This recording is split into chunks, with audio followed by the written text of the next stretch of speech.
جزاكم الله خيرا. الحمد لله رب العالمين، وصلى الله وسلم وبارك على أشرف الأنبياء والمرسلين نبينا محمد وعلى آله وصحبه والتابعين. أما بعد، فإن في هذه العجالة من الوقت سنقف وقفة مع حديث نبوي عظيم له منزلة كبرى، وهو حديث متفق عليه. سأذكر الفقرة المرادة بالشرح من هذا الحديث من حديث النعمان بن بشير رضي الله عنه، وهذا الحديث متفق على صحته كما قدمت.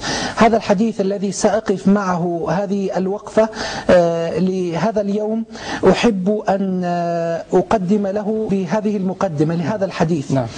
المظهر الجيد كديكور الحلقة في هذا الاستوديو يجذب الانتباه، وإذا اجتمع المظهر الجيد مع الباطن الجيد أصبح نور على نور. أما إذا كان هناك مظهر جيد ومن الداخل غير جيد أو سيء، إن شئت قل سيء، فإن هذا يصبح يعني منفرا جدا، مع أن الظاهر جميل. هذه التفاحة الحمراء منظرها جميل تسر الناظرين. إذا نظرت إلى هذه التفاحة الحمراء تسر بمنظرها، صنع الله وخلقة الله سبحانه وتعالى، وتشتهي أن تأكل منها. نعم. ليتصور معي المشاهد الكريم أن قمنا بفتح هذه التفاحة بهذه الطريقة. هذا الشيء المنفر، القلب الأسود ينفر أي تنفير ويجعل الإنسان ينفر. فكذلك كل من ظاهره الجمال وظاهره المظهر الحسن وباطنه بهذا السوء، كذلك تنفر الطباع الإنسانية من هذا الإنسان، تنفر منه بطبعك. وأنا أقول لهذا الذي يتظاهر بهذا المظهر وهو من الداخل بهذه الطريقة،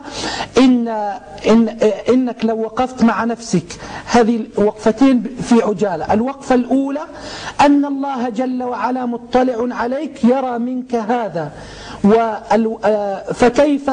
فكيف بك وأنت بهذا الجمال والله عز وجل يرى منك هذا السواد.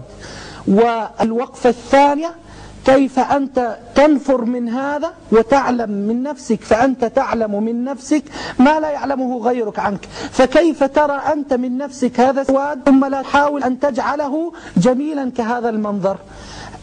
في الصحيحين من حديث النعمان بن بشير رضي الله عنه أن النبي صلى الله عليه وسلم قال: ألا وإن في الجسد مضغة إذا صلحت صلح الجسد كله، وإذا فسدت فسد الجسد كله، ألا وهي القلب.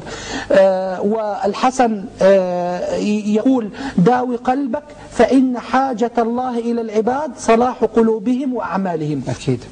القلب موضع نظر الرب جل وعلا. إن الله لا ينظر إلى صوركم وأجسامكم ولكن ينظر إلى قلوبكم وأعمالكم. فعلى الإنسان أن يصلح قلبه وأن يداوي قلبه وأن يعتني بهذه المضغة التي في الداخل، لأن بصلاحها صلاح الجسد كله، وعلى القلب المدار.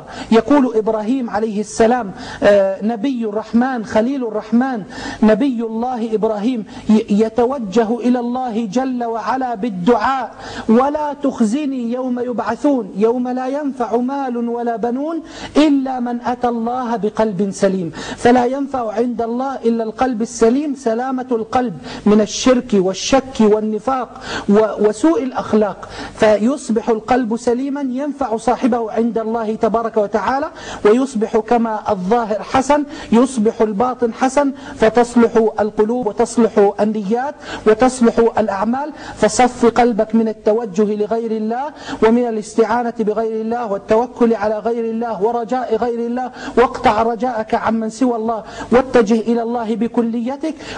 وصف قلبك من أمراض القلوب من الغل والحسد والشك والنفاق وجميع سوء الأخلاق. يصبح ظاهرك حسنا وباطنك حسنا، وتصبح عند الله عز وجل من المرحومين. والله تعالى ولي التوفيق.